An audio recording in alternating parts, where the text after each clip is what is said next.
I dreamed about you last night.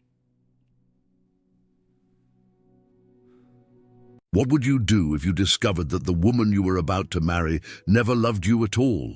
That every kiss, every whispered promise, every plan for the future was nothing but a carefully constructed lie designed to steal everything you'd built? Stay until the end to see how a man who stopped believing in love found it in the most unexpected whisper. If you enjoy stories about secret billionaires and unexpected love, make sure to subscribe and hit that notification bell. Drop a like if you believe that real love can find you when you least expect it. And tell me in the comments, have you ever overheard something that changed your life forever? Now, let me tell you about the night Daniel Blackwood's world shattered into a million pieces, and how a soft-voiced redhead and a 4-year-old daughter helped him rebuild it. The rain was falling in sheets when Daniel pulled into the underground garage of his San Francisco penthouse. He was exhausted from 3 days of negotiations in Tokyo, but excited to surprise Blair with the vintage Cartier bracelet he'd found at an auction house in Ginza. She'd mentioned wanting one just like her grandmother's, and Daniel had moved mountains to track it down. That was love, wasn't it? Paying attention, remembering the small things, making her smile. He took the private elevator up, already imagining her face when she opened the velvet box. Maybe they'd order in from that Italian place she loved. Maybe they'd finally set a wedding date. They'd been engaged for 8 months, and Blair kept finding reasons to delay. After tonight, he'd convince her that waiting was pointless when 2 people were meant to be together. The elevator doors opened silently into the darkened penthouse. Strange. Blair usually kept the lights on when she was home, claiming she hated the shadows. Daniel set down his luggage and was about to call her name when he heard voices coming from the living room. Blair's voice, and a man's voice he didn't recognize. "He's so predictable, it's almost boring," Blair was saying, her tone dripping with a contempt Daniel had never heard before.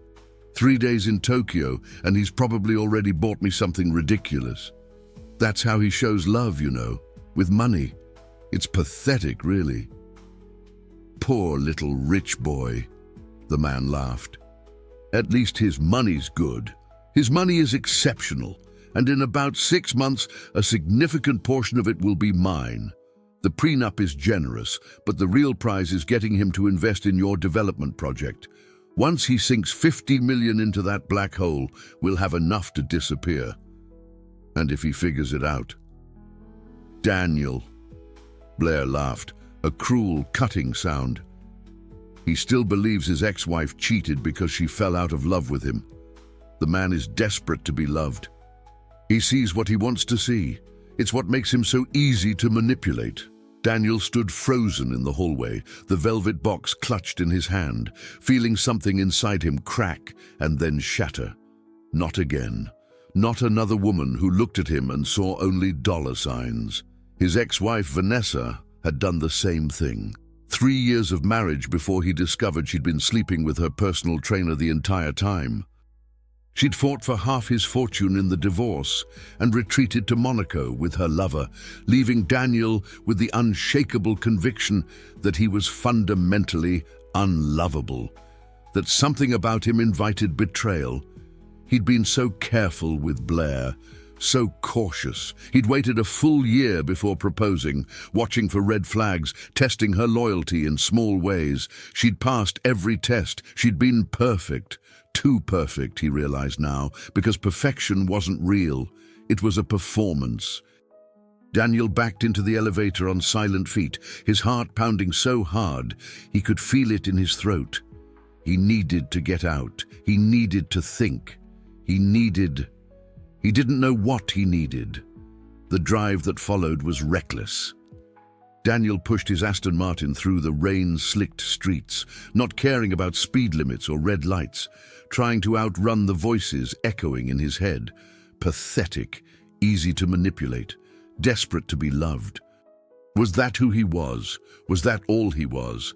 The truck came out of nowhere. One moment, Daniel was speeding through an intersection, and the next, the world exploded into chaos. Metal screaming against metal, glass shattering, the sickening sensation of the car spinning, flipping, becoming airborne. Then fire, heat, the smell of gasoline and burning leather. Daniel crawled out of the wreckage on instinct alone, collapsing on the wet asphalt as his car erupted into flames behind him. Emergency sirens wailed in the distance. Rain pelted his face, mixing with blood from a gash on his forehead. He should be dead. By all logic, by all physics, he should be dead. But he wasn't. He lay there on the cold ground, watching his $200,000 car burn, and felt absolutely nothing.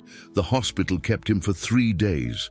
Miraculously, he'd escaped with only minor injuries: the cut on his forehead, some bruised ribs, a sprained wrist. But the doctors were concerned about something else. "Mr. Blackwood, can you hear me?" Daniel stared at the neurologist's moving lips. He could hear perfectly well. The accident hadn't damaged his ears or his vocal cords or anything else. But in that moment, watching the doctor's concerned face, an idea began to form. Blair thought he was pathetic, easy to manipulate. She thought she knew exactly who he was and how to play him.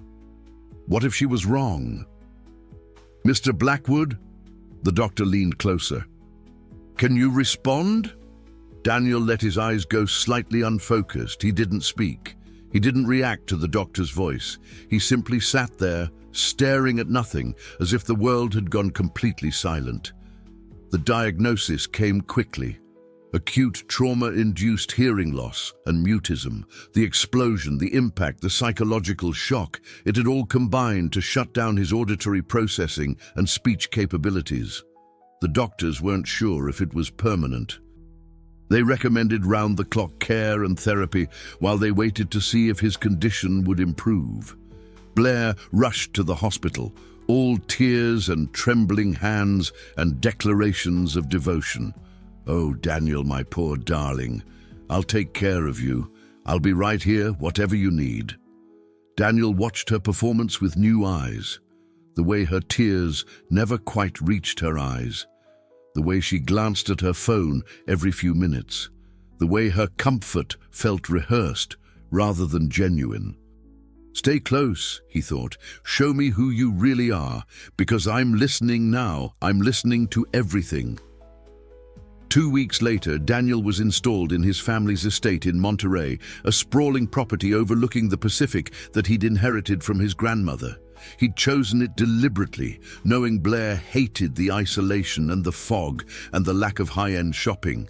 If she was going to reveal her true nature, it would be here, where the masks were harder to maintain. Blair had insisted on hiring the caregiver herself. "You need someone professional, darling, someone who understands your condition." What she meant, Daniel knew, was someone she could control, someone who would report back to her.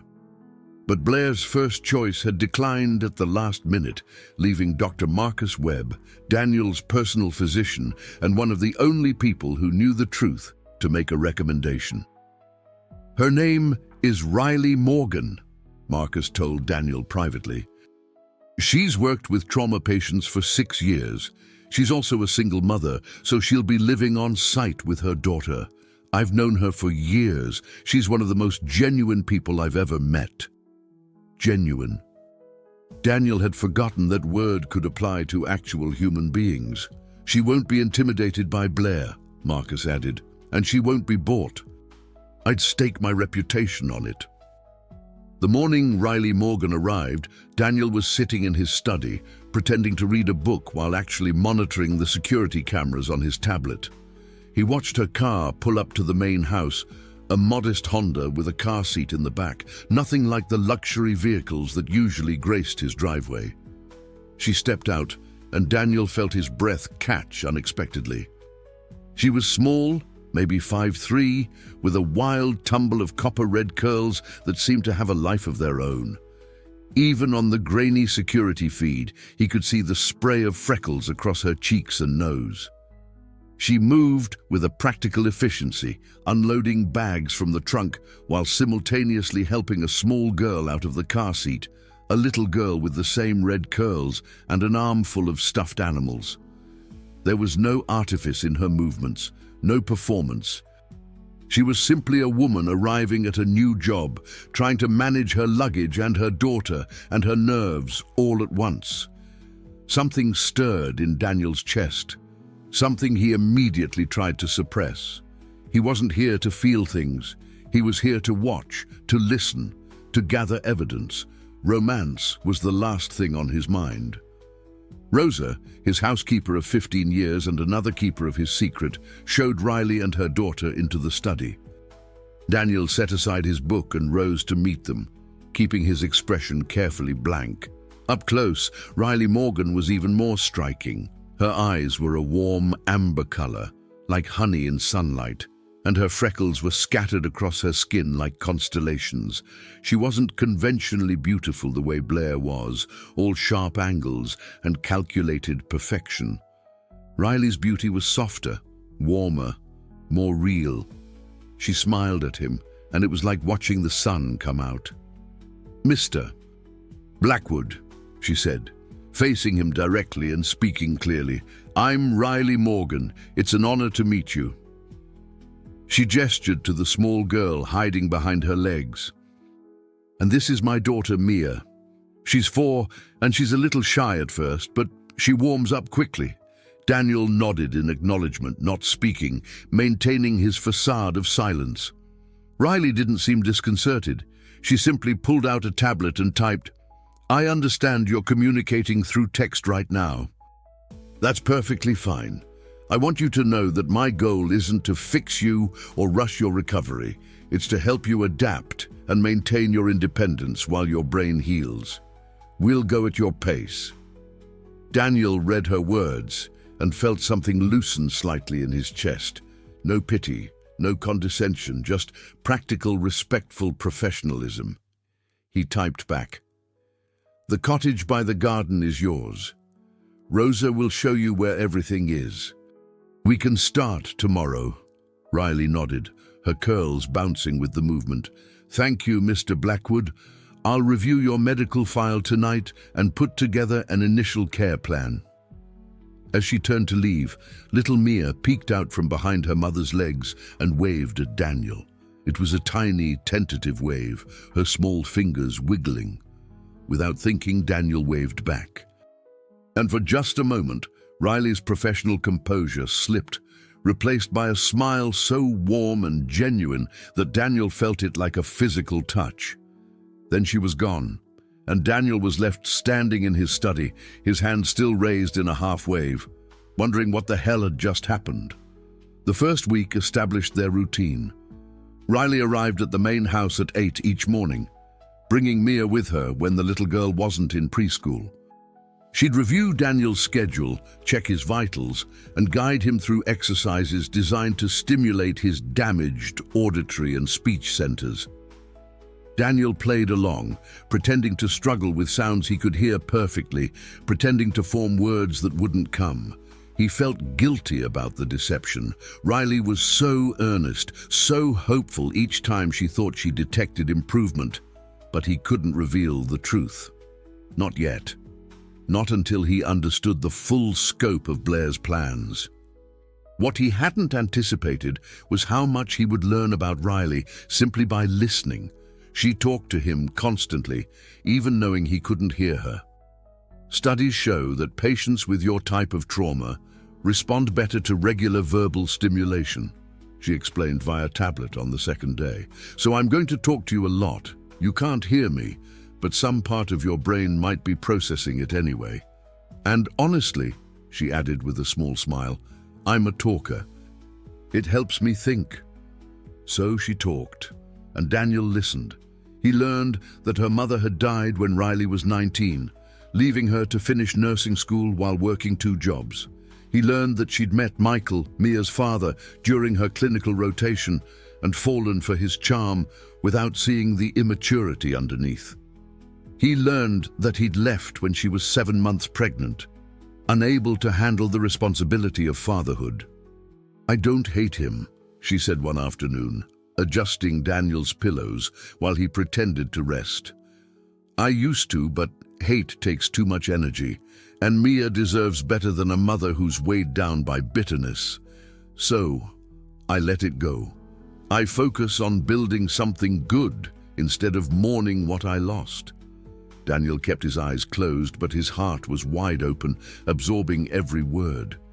He learned that Riley sang off-key in the kitchen when she thought no one was around.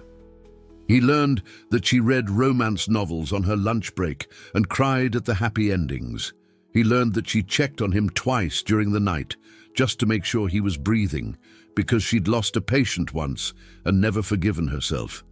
And he learned that she talked to him differently when she thought he couldn't hear. "You have such sad eyes," she murmured one evening, thinking he was asleep in his armchair. She was supposed to be tidying the study, but she'd stopped beside his chair, looking down at him with an expression that made his chest ache. "I wonder what happened to you. I mean, besides the accident. There's something older there. Something that hurt you before any of this." Her hand moved toward his face, hesitating just above his cheek. Daniel held his breath. "I wish I could fix it," she whispered. "Whatever broke you. I wish I could put the pieces back together." Her fingers ghosted over his cheekbone, not quite touching, just tracing the air above his skin. It was the most intimate non-contact Daniel had ever experienced. Then she pulled back, shaking her head at herself. "Get it together, Riley. He's your patient, and he's engaged. And he can't even hear you making a fool of yourself." She returned to her tidying, and Daniel lay perfectly still, his heart racing, his skin burning where she hadn't touched him. He was in trouble. Deep, deep trouble. Blair came to visit 3 times during that first week, each visit more revealing than the last. The first time, she swept in with flowers and shopping bags, making a show of doting on her poor fiancé. But Daniel watched her through half-closed eyes and saw the way she checked her watch, the way she flinched when Riley tried to include her in his care routine, the way her smile curdled when she thought no one was looking. "It's so hard," she told Riley, dabbing at dry eyes, seeing him like this. "We had so many plans." "I'm sure he appreciates you being here," Riley said, her voice carefully neutral. "Of course. That's what partners do, isn't it? We support each other through the difficult times." Blair patted Daniel's hand with all the warmth of a robot following a script. "Even when it's hard. Even when it would be so much easier to walk away." Daniel heard the truth beneath her words. She was already calculating how long she had to play the devoted fiancé before she could escape with his money. The second visit was worse. Blair arrived with a stack of papers, which she spread across Daniel's desk with practiced efficiency. "These are just some routine business documents, darling," she said loudly, as if volume would penetrate his supposed deafness. "Your lawyers sent them over. They need your signature." Daniel examined the papers carefully. Most were legitimate, mundane corporate filings. But buried in the middle was a document that would transfer significant investment capital into a development project. The same project he'd overheard her discussing with her accomplice. He set down the pen without signing. Blair's eye twitched. "Is something wrong, darling?" Daniel typed on his tablet. "I'll have my attorney review these first." "Standard procedure. But these are time-sensitive," the lawyers said. "My attorney, then I'll sign." Blair's smile stayed fixed, but Daniel could see the frustration bubbling beneath. "Of course, darling. Whatever makes you comfortable." She gathered the papers and left shortly after, her designer heels clicking an angry rhythm on the hardwood floors. Riley appeared in the doorway a few minutes later, her expression thoughtful. "Your fiancé seems stressed," Daniel typed, "wedding planning." Riley's tone was neutral, but something flickered in her amber eyes. "Well, if you need anything, I'll be in the kitchen helping Rosa with lunch." She hesitated, seeming to want to say something more. Then she shook her head slightly and left. That night, while Daniel was supposedly sleeping, he overheard Riley and Rosa talking in the hallway. "I don't trust that woman," Rosa said, her voice sharp. 15 years I've worked for Mr. Blackwood. I know when someone is performing, and that woman is giving the performance of her life. It's not our place to judge, Riley replied, but she didn't sound convinced. I'm not judging, I'm observing. And I observe that she visits her fiancé for exactly 45 minutes, never touches him with any real affection, and spends half the time on her phone. That's not love, that's obligation. Maybe she's just overwhelmed. Some people don't handle illness well, and some people are snakes in designer clothing. Rosa snorted. Mark my words, Mika. That one will show her true colors soon enough. Daniel silently agreed. The third visit changed everything. Blair arrived unexpectedly on a Saturday afternoon, letting herself in with the key Daniel hadn't yet had the presence of mind to reclaim. Daniel was in the garden with Riley and Mia, the little girl having appointed him her official flower helper for the afternoon. Mr. Daniel, Mia had taken to calling him, unable to wrap her tongue around Blackwood.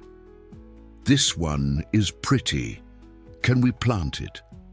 Daniel nodded solemnly at the dandelion she was showing him, which was technically a weed, but had been presented with such ceremony that he didn't have the heart to refuse.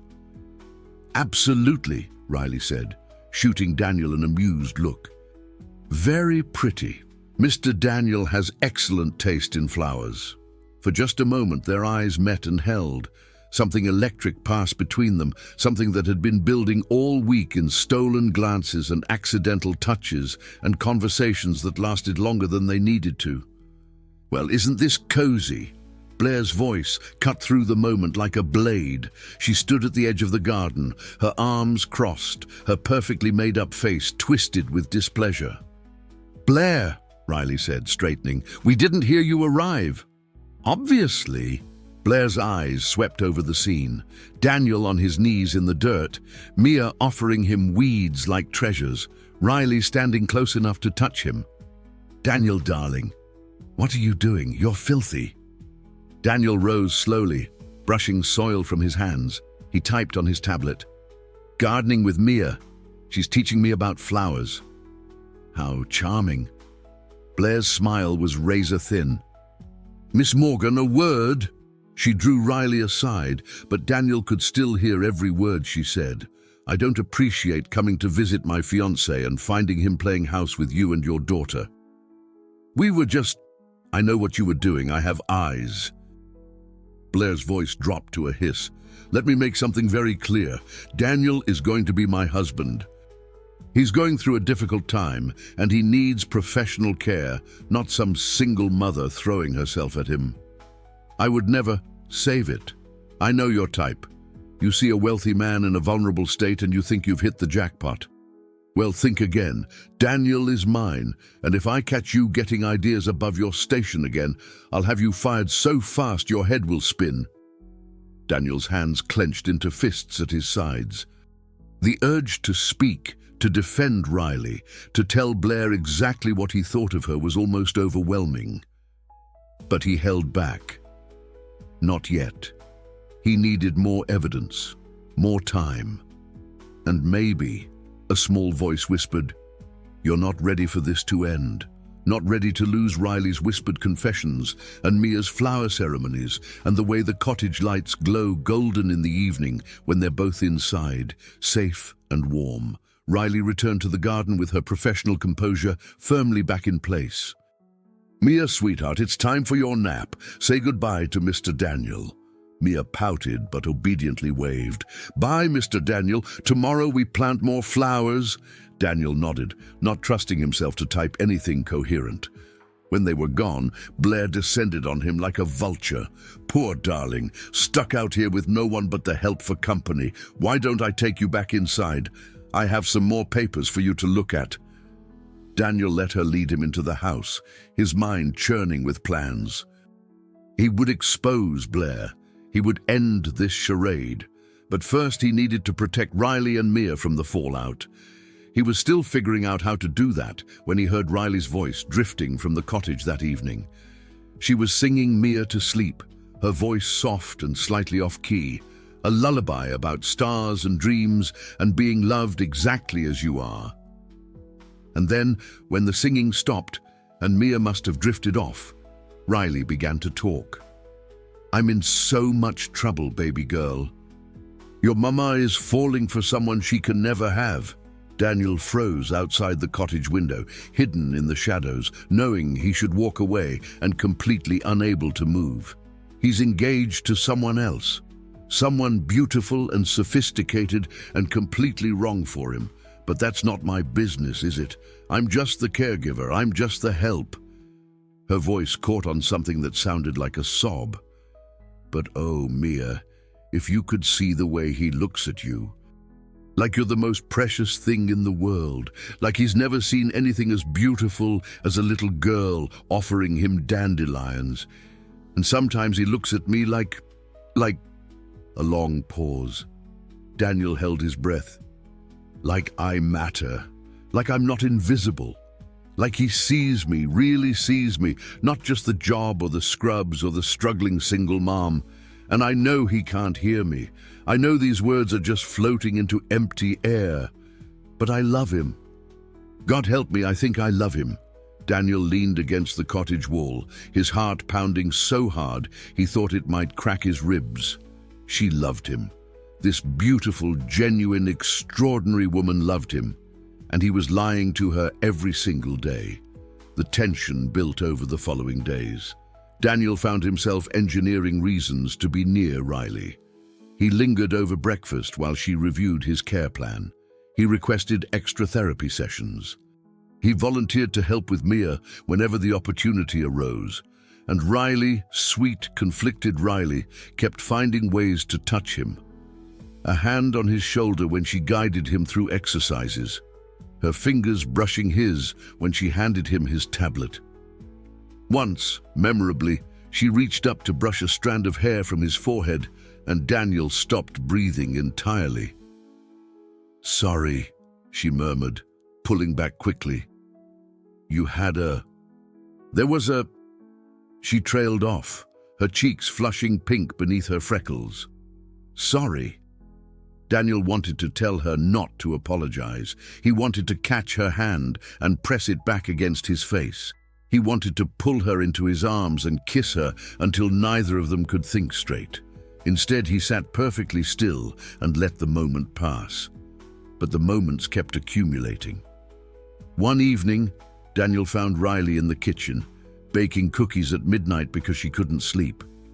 She jumped when she saw him in the doorway, nearly dropping her mixing bowl. "Mr. Blackwood, I'm so sorry. I didn't mean to disturb you. Mia had a bad dream and I couldn't get back to sleep, and sometimes baking helps me relax. I'll clean everything up, I promise. You won't even know I was here." Daniel held up his hand to stop her rambling, then typed, "Can't sleep either. Mind if I join you?" Riley's eyes widened. "You want to bake with me?" He typed, "You can teach me. I've never made cookies before." "Never?" She looked genuinely horrified. "How is that possible?" "Rich kid. We had staff for that." Riley laughed, and the sound was like music. "Well, we can't have that. Every person should know how to make cookies. It's a basic life skill." She handed him a wooden spoon and began instructing him on the proper way to cream butter and sugar. Daniel deliberately fumbled the technique just to feel her hands close over his as she corrected his grip. "Like this," she said softly, guiding his movements. "Slow and steady.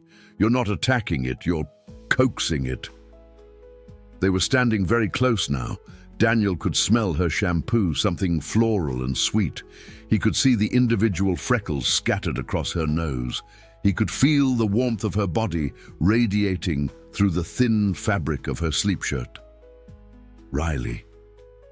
He mouthed her name without sound. She looked up at him, her lips parted, her eyes wide and dark. The moment stretched between them like a held breath. Then the oven timer went off and Riley jerked back as if burned. The first batch, she stammered, turning away to grab an oven mitt. They're done. I should... She busied herself with the cookies, not looking at him, her hands trembling slightly. Daniel stood at the counter, gripping the edge until his knuckles turned white, and wondered how much longer he could keep this up before he shattered completely. The next few days were exquisite torture. Riley seemed determined to drive him insane without even knowing it. She'd lean over his shoulder to check his tablet, her curls brushing his cheek, her breath warm against his ear.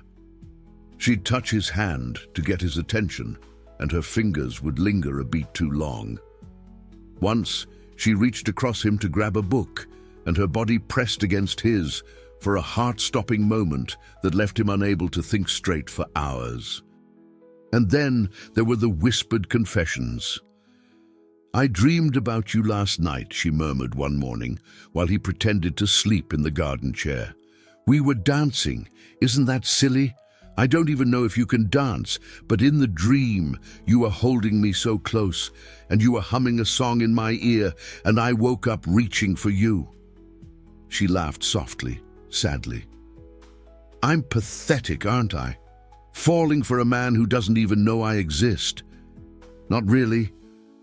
Daniel wanted to tell her that she was wrong, that he saw her more clearly than he'd ever seen anyone, that her laugh made him feel like the sun was rising inside his chest, and her touch set his skin on fire, and her whispered secrets were the most precious gift anyone had ever given him. But he couldn't, not yet.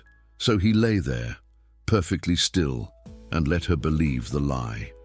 One afternoon, they were alone in the library when the moment finally came. Riley was showing him a new communication app, sitting beside him on the leather sofa, their shoulders touching. She was excited about some feature that would make his recovery easier, her amber eyes bright, her hands gesturing enthusiastically, and Daniel couldn't look away from her mouth. She must have felt his gaze because she trailed off mid-sentence. "Daniel, are you okay?" He nodded slowly, not trusting himself to type anything coherent. "You're looking at me strangely." Her voice had dropped to barely a whisper. "You're looking at me like I want to kiss you. Like I want to pull you into my lap and bury my hands in your hair and taste those freckles one by one." The air between them thickened. Riley's tongue darted out to wet her lips, a nervous gesture that sent a bolt of heat straight through Daniel's core. "We shouldn't," she breathed, but she wasn't moving away. If anything, she was leaning closer. Daniel lifted his hand, slowly, giving her every chance to pull back. His fingers found a stray curl and tucked it behind her ear. Her breath caught.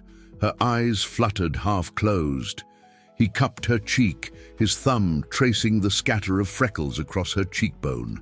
Her skin was impossibly soft. She turned her face into his palm, just slightly, and pressed a ghost of a kiss to his wrist.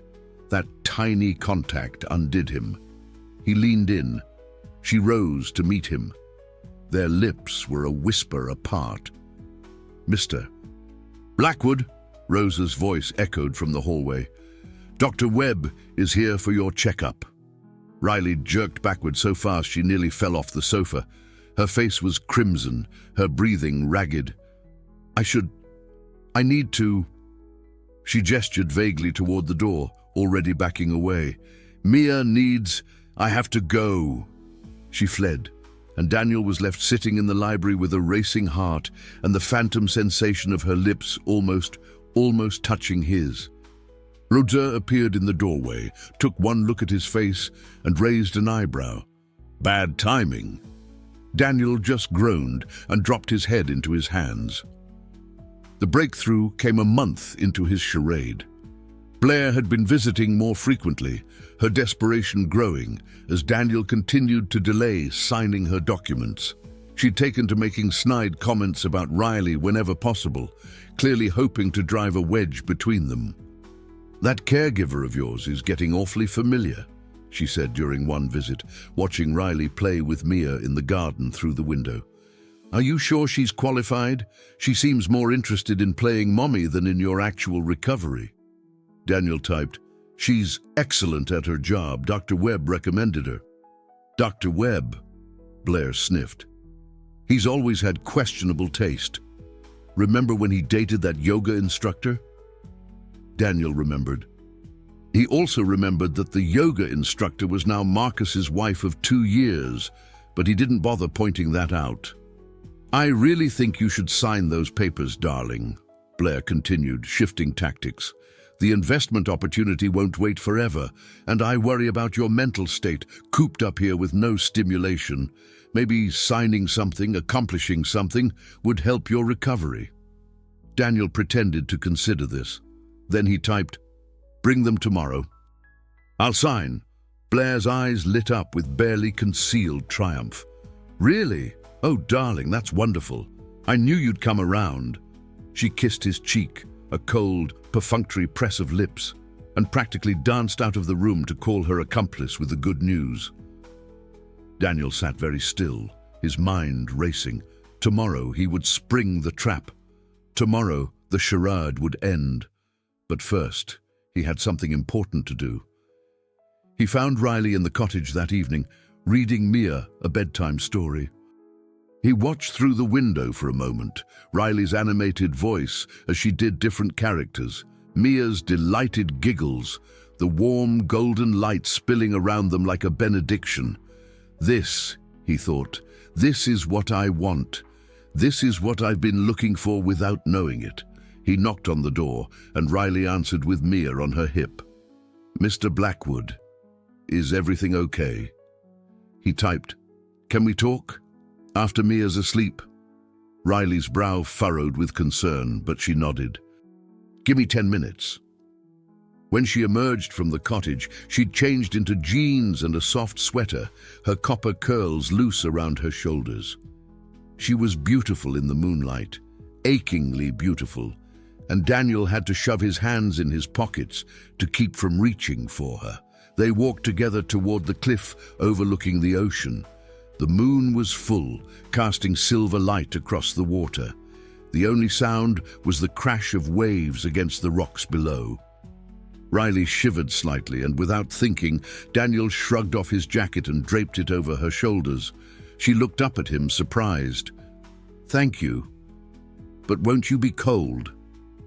He shook his head, then typed, "I need to tell you something. Something important." "You're scaring me." "Don't be scared." He paused, trying to find the right words. "Tomorrow, things are going to change. Blair is going to be angry. There might be drama.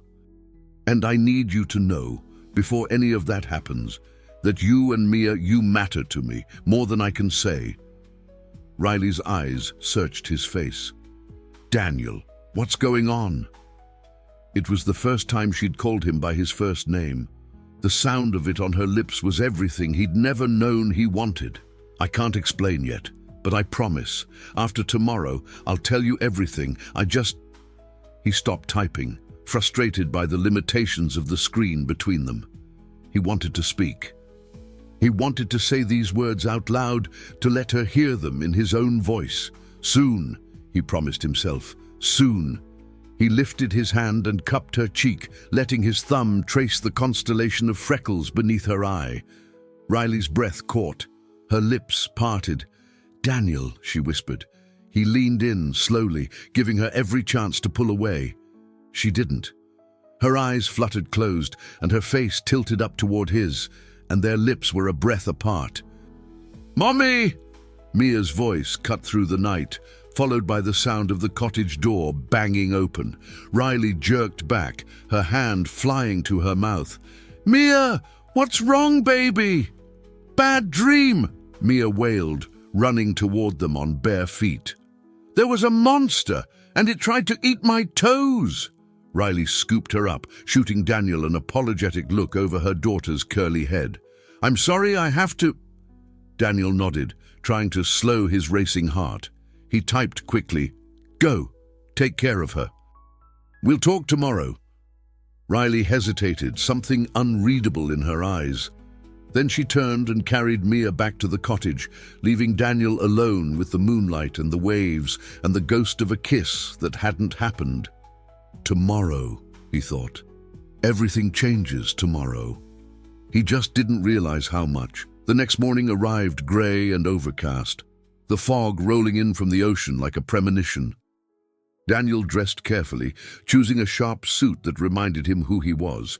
Not a victim, not a patient, but Daniel Blackwood, a man who had built an empire from nothing and would not be brought down by a schemer in designer heels. Blair arrived at 10 o'clock sharp, her accomplice in tow, a slick-looking man named Preston with perfect teeth and dead eyes. They spread their papers across Daniel's desk with barely concealed eagerness. "Just sign here, here, and here, darling," Blair cooed. "Preston will witness, and then we can finally move forward with our lives." Daniel picked up the pen, and then he spoke. "I don't think so." Blair's head snapped up so fast Daniel was surprised she didn't give herself whiplash. "What did you just—" "Daniel, you can't— Your voice works perfectly fine, always has." Daniel set down the pen and leaned back in his chair. "You know, Blair, I've spent the past month listening to you. Really listening, for the first time. And I have to say, I'm disappointed. I expected better from someone who claimed to love me." Blair's face cycled through shock, confusion and fury before settling on outrage. "You were faking? This whole time?" "Every second. Impressive, wasn't it? Almost as impressive as your plan to steal $50 million through Preston's fake development project." Daniel smiled coldly. "Yes, I know about that too. I've known since the night I came home early from Tokyo and heard you discussing it in my living room. Preston's perfect tan went slightly gray." "I don't know what you're talking about." "Save it." Daniel pulled a folder from his desk drawer. "I have recordings, emails, financial records showing your other development projects that mysteriously went bankrupt after investor funds were transferred to offshore accounts. My lawyers are very thorough. You can't prove anything," Blair hissed, but her voice shook. "I already have. The SEC is very interested in Preston's activities. And as for you, Blair—" Daniel stood moving around the desk to tower over his former fiancée. "Our engagement is over. You have 1 hour to collect your things from the penthouse before security changes the locks. And if you ever contact me again, I'll make sure everyone in your social circle knows exactly what kind of person you are." Blair's beautiful face contorted with rage. "You'll regret this, Daniel. I'll destroy you. I'll tell everyone you faked a disability. You'll what? Tell people that you stayed with a supposedly deaf man while actively planning to steal his money?" Daniel shook his head. "Go ahead.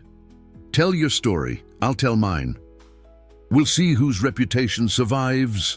For a long, tense moment, Blair glared at him with pure hatred. Then she grabbed her purse and stormed out, Preston scurrying after her like a startled rat. Daniel stood in the sudden silence, breathing hard, feeling the weight of the past month lifting from his shoulders. It was done. She was gone.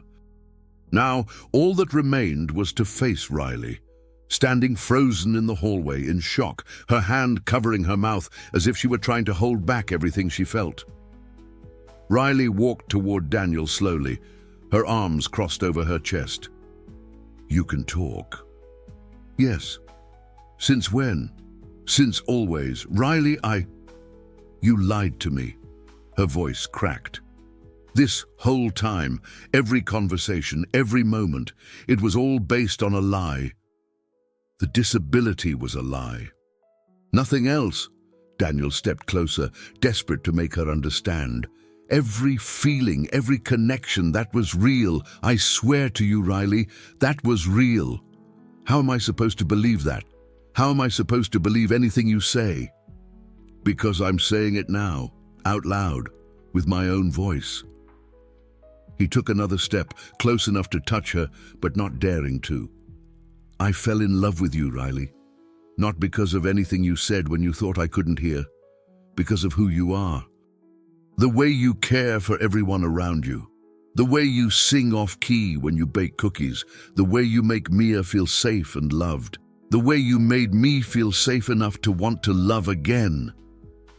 Tears were streaming down Riley's freckled cheeks. You heard everything, every stupid thing I whispered, every embarrassing confession. I heard you say you loved me. Daniel's voice dropped to barely above a whisper. And it was the most beautiful thing anyone has ever said to me. I also heard you say you wanted to fix whatever was broken in me. I heard you sing Mia to sleep and then cry because you missed your mother. I heard you talk about how you felt invisible your whole life, how Michael made you feel like you weren't enough, how you were afraid to hope for anything good because good things always got taken away. Tears were flowing freely down Riley's face now. And I heard you, Daniel continued, his own voice breaking, one night when you thought I was sleeping, lean close and whisper that you wished you could kiss me, just once, just to know what it felt like to be loved by someone who couldn't leave. Riley's hand flew to her mouth. You heard that? I felt your breath on my lips. I felt you pull back at the last second. And it took every ounce of willpower I possessed not to close the distance myself. Daniel, I know I don't deserve your forgiveness. I know I have no right to ask for anything. But I'm asking anyway. He took her hands in his, feeling the calluses on her palms, the slight tremor in her fingers. Give me a chance. Let me prove that I can be the man you thought you were falling for. Let me be worthy of you. Riley looked at him for a long, agonizing moment. Then she pulled one hand free and slapped him across the face. That's for lying to me. Before Daniel could react, she grabbed the front of his shirt, yanked him toward her, and kissed him. The world stopped. Her lips were soft and warm, tasting of coffee and something sweeter, something that was purely Riley. Daniel stood frozen for a heartbeat, stunned, before his body caught up with his heart. His arms came around her, one hand splaying across her lower back, the other tangling in those magnificent copper curls he'd been dreaming about for weeks. He kissed her back with everything he had, every lonely night, every whispered confession he'd hoarded like treasure, every almost moment that had left him aching with want. He poured it all into this kiss, and she met him with equal desperation. Riley made a small sound against his mouth, half sigh, half whimper, and pressed closer. Her hands slid up his chest, over his shoulders, into his hair. She rose on tiptoe, trying to get closer still, and Daniel lifted her slightly, pulling her flush against him. When they finally broke apart, both gasping for air, Riley's eyes were bright with tears and laughter, and something that looked a lot like joy. That's for meaning it, she said. Mommy! Mia's voice interrupted them. Are you kissing Mr. Daniel? Riley laughed, wiping her cheeks with the back of her hand. Yes, baby. I am. Mia considered this with the gravity only a 4-year-old could muster. Does this mean he's going to be my daddy? Daniel knelt down, meeting Mia's serious amber eyes. That's up to you, sweetheart, and your mummy. But I would very much like to try, if you'll let me. Mia thought about it. Do you know how to make pancakes? No, but I bet you could teach me. Okay. Mia nodded decisively. You can be my daddy, but you have to learn pancakes first. It's a rule. Daniel looked up at Riley, his heart so full he thought it might burst. I guess I'm learning pancakes. Riley laughed through her tears and pulled them both into a hug. The three of them tangled together in the garden while the fog lifted and the sun began to break through. 2 months later, on a clear spring morning, Michael knocked on the cottage door. Riley opened it to find her ex-boyfriend standing on the doorstep, looking nervous and uncomfortable and nothing like the charming boy she'd fallen for almost 5 years ago. He'd aged. There were lines around his eyes and grey at his temples, and his smile was tentative rather than confident. "Riley, you look amazing." "Michael." She kept her voice neutral, blocking the doorway with her body. "What are you doing here?" "I need to talk to you about Mia." He held up his hands at her expression. "Please, just hear me out." Riley hesitated, then stepped aside. 5 minutes. Michael followed her into the small living room, his eyes taking in the comfortable furnishings, the drawings Mia had taped to the walls, the photos of Riley and her daughter, and a dark-haired man he didn't recognize. "Is that your boyfriend, my fiancé, Daniel?" Riley crossed her arms. "Talk fast, Michael. I don't have all day." "I got married." Whatever Riley had expected, it wasn't that. "Congratulations. Her name is Sarah. She's wonderful, and she's helped me see things differently." Michael sat down on the edge of the couch, looking more nervous than Riley had ever seen him. "I was a coward when I left, Riley. I was terrified of being responsible for another person, of screwing up, of becoming my father. So I ran. And I told myself that you and the baby were better off without me. We were. I know that. But that doesn't make it right." He took a deep breath. "I'm not here to ask for anything. I'm not trying to take Mia or be part of your life or mess up what you've built. I want to apologize, properly. And I want Mia to know that her father didn't leave because of anything she did wrong. She deserves to know that, at least." Riley studied him for a long moment. The anger she'd carried for years was still there, but it had dulled over time, replaced by something that felt almost like pity. "She's happy, Michael. She has a family now. A real family." "I know. That's all I wanted for her." Michael stood, pulling an envelope from his jacket. "This is a check for everything I should have been paying in child support these past 4 years. I don't expect it to fix anything, but it's a start." Riley took the envelope without looking inside. "Does your wife know you're here? She's the one who made me come. She said I couldn't build a future until I dealt with my past." A ghost of a smile crossed his face. "She's smarter than me. She'd have to be." They stood in awkward silence for a moment. Then Michael nodded, moving toward the door. "If Mia ever wants to know about me, if she has questions someday, I'll answer them. But only if she asks. I won't force myself into her life." He paused at the door. "For what it's worth, I'm glad you found someone who deserves you. I never did." After he left, Riley sat on the couch for a long time, turning the envelope over in her hands. She was still sitting there when Daniel came home. "Riley?" He knelt beside her, concern etched on his handsome face. "What happened? Who was here?" "Michael." Daniel's expression darkened. "What did he want?" "To apologize. To make things right." She showed him the envelope. He didn't want anything. He just wanted closure. "Are you okay?" Riley considered the question. The old wound that Michael had left was still there, probably always would be. But it didn't hurt the same way anymore. She had too many good things in her life to waste time nursing old pain. "Yeah," she said finally. "I think I am." Daniel pulled her into his arms, and she let herself sink into his warmth. This was home now. This was her future. "I love you," she murmured against his chest. "I love you too." He kissed the top of her head. "Even if you cry at romance novels." "You heard that?" "Sweetheart, I heard everything." She pulled back to swat his chest, but she was laughing. "You're never going to let me forget that, are you?" "Never." He grinned, looking younger and happier than she'd ever seen him. "It's one of my favorite things about you." "What are your other favorite things?" Daniel pretended to think, his eyes twinkling. "Your freckles. The way you scrunch your nose when you're concentrating. Your terrible singing voice. Excuse me, I have a perfectly adequate singing voice." "You really don't. but I love it anyway." He tucked a curl behind her ear, his expression softening.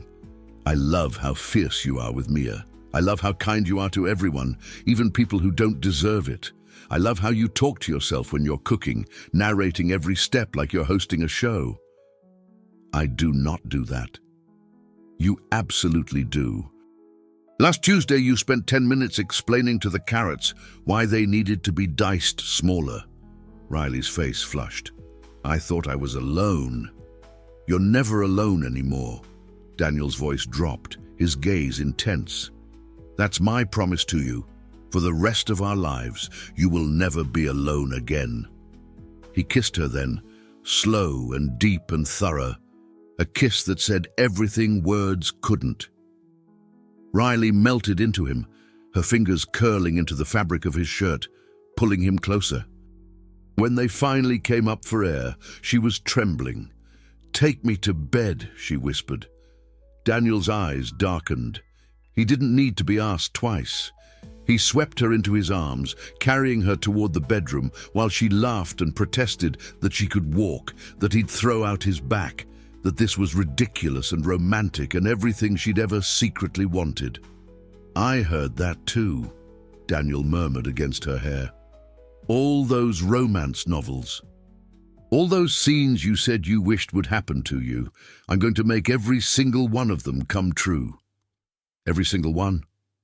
"Every single one." The bedroom door closed behind them, and the rest of the night belonged only to them. 1 year later, Riley Blackwood stood on the terrace of their Monterey estate, watching her husband teach their daughter how to plant roses. Mia was 5 now, tall for her age, and bossy in the way of children who know they're loved. She was directing Daniel with military precision, pointing to exactly where each rose should go, supervising his digging technique with a critical eye. "Not there, Daddy. The red ones go next to the pink ones." "My apologies, Miss Mia. I'll do better." "You have to, or the roses will be sad. Grandma Rosa said so." Daniel shot Riley a look of exaggerated helplessness, and she laughed, one hand resting on the swell of her belly, where their son was currently doing somersaults. So much had changed in a year. Blair was facing federal charges for her involvement in Preston's schemes. The last Riley had heard, she'd taken a plea deal that would keep her out of prison in exchange for testimony against her accomplice. It was more mercy than she deserved, but Daniel had been characteristically pragmatic. Better to have her cooperating with prosecutors than fighting the charges and dragging his name through the mud. Michael sent birthday cards and Christmas presents now, always addressed to Mia without any return address. He'd kept his word about not forcing himself into her life, and Riley was grateful for that small grace. Someday, when Mia was older, they'd have a conversation about her biological father, but for now, she had all the father she needed in Daniel. Blackwood Industries was thriving. Daniel had restructured the board after the scandal, bringing in new leadership he actually trusted.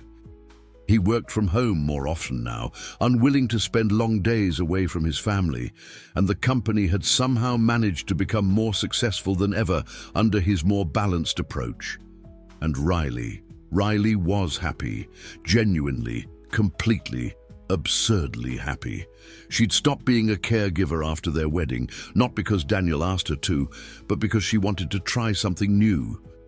She was writing now, a memoir about her experiences as a single mother and caregiver that Daniel insisted would be a bestseller. Whether he was right or not, the writing itself felt like healing. "Mommy!"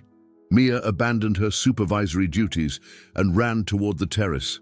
"Daddy says we can get a puppy, a big fluffy one." "Did he now?" Riley raised an eyebrow at her husband. Daniel approached with dirt on his knees and guilt on his face. "I may have mentioned that we could discuss it. A big fluffy one?" She was very persuasive. "Uh-huh." Riley tried to look stern but couldn't hold back her smile. "We'll talk about it." "That means yes," Mia cheered. "I'm gonna name him Sir Barks a lot." She ran off to inform Rosa of this development, leaving Daniel and Riley alone on the terrace. Daniel slid his arms around her from behind, his hands coming to rest on her belly. "She's not wrong, you know. When you say, 'we'll talk about it,' you always mean yes. I do not. You do. It's one of your tells." He pressed a kiss to her neck, just below her ear. "I love your tells. What other tells do I have? When you're annoyed, your nose scrunches up. When you're lying, you touch your hair. And when you want me to kiss you, you bite your lower lip." He turned her in his arms. "Like you're doing right now." Riley laughed and surrendered to the kiss. A year ago, she'd been a struggling single mother, convinced she'd never trust anyone again. Now she was married to a man who knew all her secrets, a man who'd heard her deepest confessions when she thought no one was listening and loved her anyway. "I still can't believe you faked being deaf," she murmured against his lips. "I still can't believe you fell in love with me anyway." "I fell in love with you because of it. If you hadn't been pretending, you never would have heard me. You never would have known." Daniel pulled back slightly, his dark eyes serious. "I would have figured it out eventually. Some things are just meant to be." "You believe in meant to be?" "I believe in you." He kissed her again, soft and sweet. "I believe in us. Everything else is just details." From inside the house came the sound of Mia explaining to Rosa why Sir Barks-a-Lot would need his own bedroom. On the terrace, the afternoon sun warmed the flagstones and made the garden glow.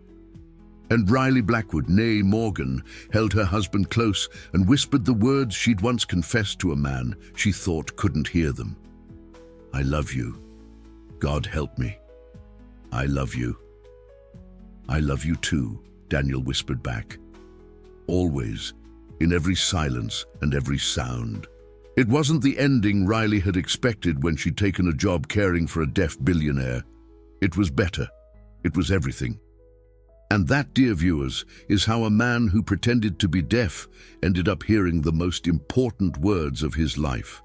If this story touched your heart, make sure to hit that subscribe button and turn on notifications so you never miss another tale of secret billionaires and unexpected love.